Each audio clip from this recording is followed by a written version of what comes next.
त्यांनी प्रचार केला नाही? बरोबर आहे. नाही, प्रचार केला नाही म्हणून मी आरोप नाही केला. महाआघाडीच्या विरोधामध्ये प्रचार केला किंवा महाआघाडीच्या विरोधात त्यांनी मतदान केलं किंवा महाआघाडीच्या विरोधात त्यांनी वागले, त्याच्यासाठी आम्ही महाविकास आघाडीकडून त्यांना तिकीट मिळू नये किंवा त्यांना विधान परिषद मिळू नये अशी मी पक्ष आघाडीकडे विनंती केलेली आहे. त्यांनी प्रचार केला किंवा नाही केला अशाचा विषय नाही, महाआघाडीच्या विरोधात केला हा विषय आहे. दुसरं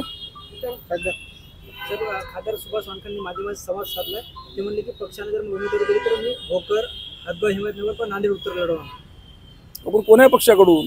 शिवसेना उद्धव बाळासाहेब ठाकरे. उद्धव बाळासाहेब ठाकरे गटाकडून आघाडीचा विषय आहे तो. आणि पक्षविरोधी कारवाया केल्याच्या नंतर उद्धव बाळासाहेब गटाचे माणसं तिकीट देत नसतात.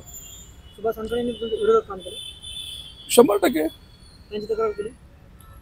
तक्रार ज्या दिवशी तिकीट मागतील त्या दिवशी करू. आता काय असं तर पुष्कळ जणांनी केलेली. आता काय प्रत्येकाला थोडीच आपण प्रत्युत्तर देणार आहोत.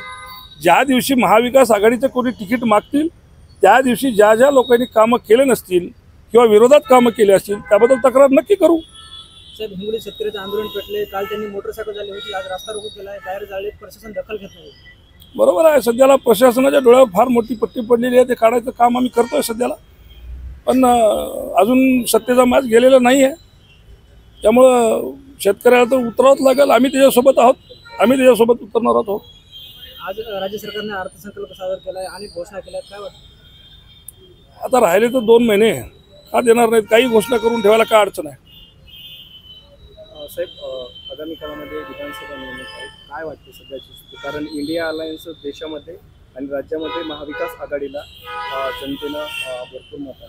काय वाटतं आगामी सरकार? तुम्ही जर बघितलं असेल तर महाविकास आघाडीला क्लिअर कट माइंडेड लोकांनी दिलेला आहे.